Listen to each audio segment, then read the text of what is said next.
Hello everyone, welcome to our presentation on the listing of securities. I am Dr. Radvi and today we will explore what it means for a company to list its securities on a stock exchange, the process involved and the implications of such listing. We will also discuss the benefits of listing on multiple exchanges and the strategic considerations the companies must evaluate. Now, first, let us understand what is listing. Listing refers to the process by which a company's securities are admitted to the trading on the public stock exchange.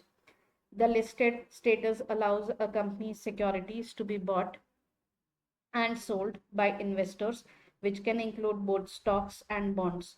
This status provides companies with access to capital from the public market and enhances visibility, which often leads to improved corporate governance. Let us see the process of listing or the listing procedure. The listing procedure involves several critical steps. Initially, a company must decide on the stock exchange where it wants to list its securities, and that decision is often reflected in the prospectus or the offer document. It is compulsory by SEBI that before the issue is taken out in the market, the company specifies where they propose to list their stocks after they are issued. This document, which is prospectus, provides potential investors with essential information about the company, its financial health, and securities that are being offered. Let us now see the documents which are required to be submitted before this listing agreement can be undertaken.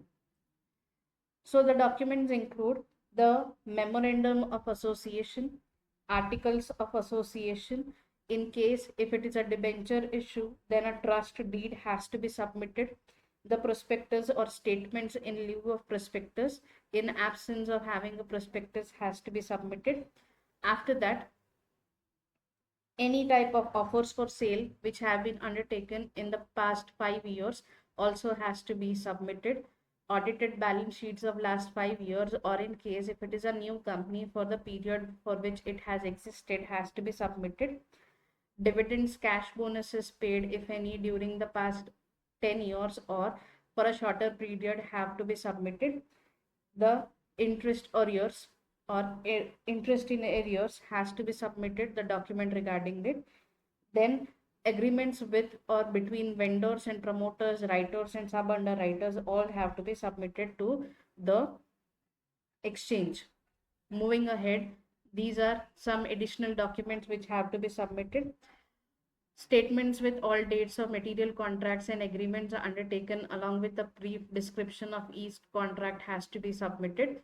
This allows the exchange to access or assess how the company's future prospects are and whether they should be allowed to be listed on the stock exchange or not is decided on this basis. Then a brief history of the company since its incorporation has to be submitted. After that, details of amalgamation, merger, reconstruction which are undertaken, if any, have to be submitted. Any changes in capital structure, the documentation regarding this has to be submitted. Shares and debentures regarding them issued for a consideration other than cash, whole or part, has to be submitted.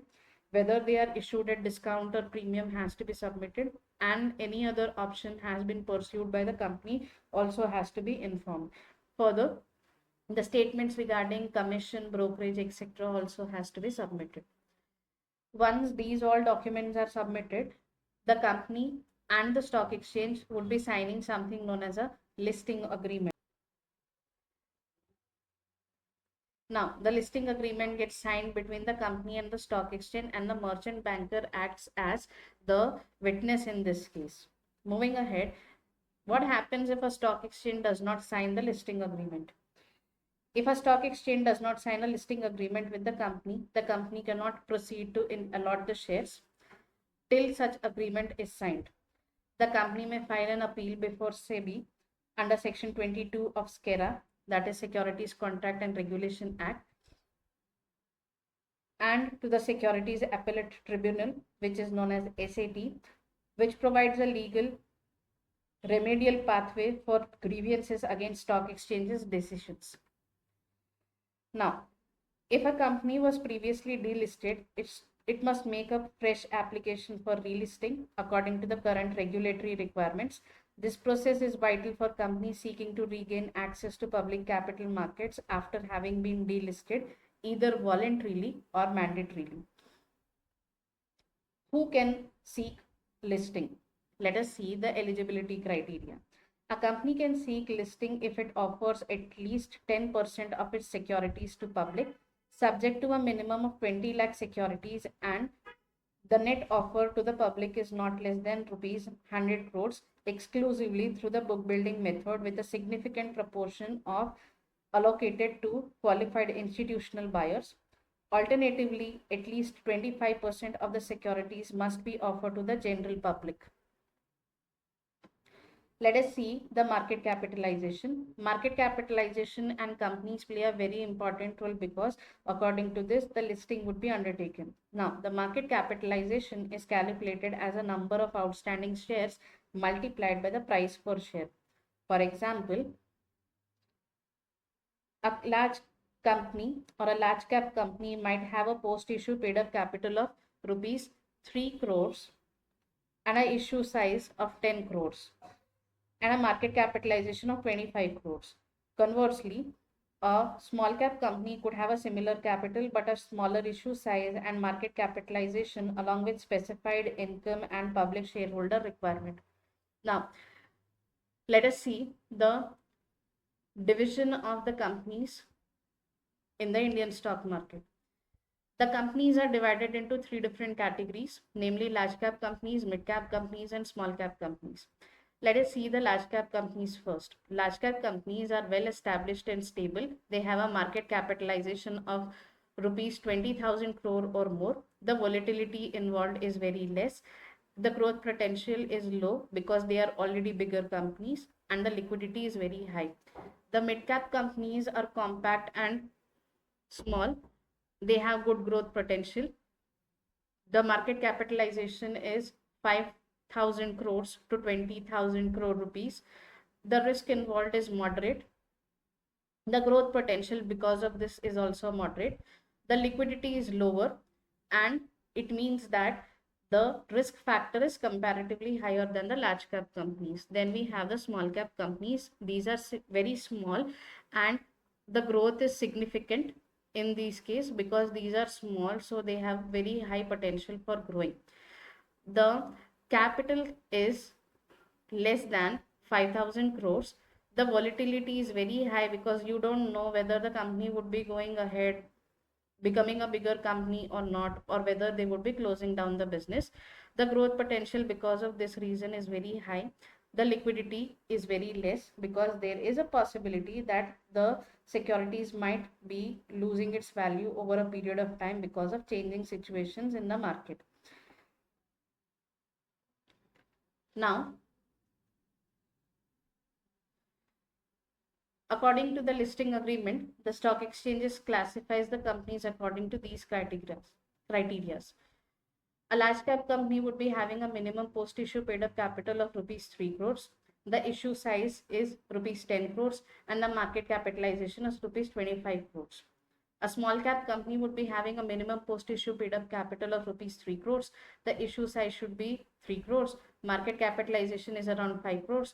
Income or turnover of the company is rupees 3 crores in each of the preceding 12-month period. That is each of the preceding 12-month period immediately when the listing agreement is signed. The public shareholders after the issue should be at least 1,000 investors. Now, in case of small cap companies, these are classified like this. A due diligence certificate may be conducted by an independent team of chartered accountants or merchant bankers appointed by BSE or NSE, the cost of which has to be borne by the company. A financial institution or scheduled commercial bank has to appraise the project in preceding 12 months. What are the conditions after listing? Once listing agreement is signed by a company, the company has to file a quarterly report with stock exchange without fail. Whenever information is sought by the exchange, it has to be submitted by it. Unaudited and audited balance sheets need to be submitted every 6 months. audited balance sheets at the end of the year and unaudited balance sheets once in every 6 years. The companies must also respond promptly to any information requested by the stock exchange and prepare their accounts in accordance with International Financial Reporting Standards IFRS, where higher disclosure are demanded from the company. Now, what can a stock exchange do if the company does not comply with these conditions? In case, if the company fails to comply with the conditions prescribed by the stock exchange, it faces severe disciplinary actions which can include suspension of trading or delisting of its shares. There are two types of delistings. One is voluntary delisting, wherein the company initiates the delisting process, and second, the mandatory or compulsorily delisted companies, wherein the law prescribes the shares to be delisted. This is how the listing is undertaken. Without signing the listing agreement, the company cannot proceed to issue its shares which it proposed to issue under an IPO or an FPO. This is done because, or this is mandated because, this ensures that the investors do not lose money when they are investing in the shares which are issued newly by a company.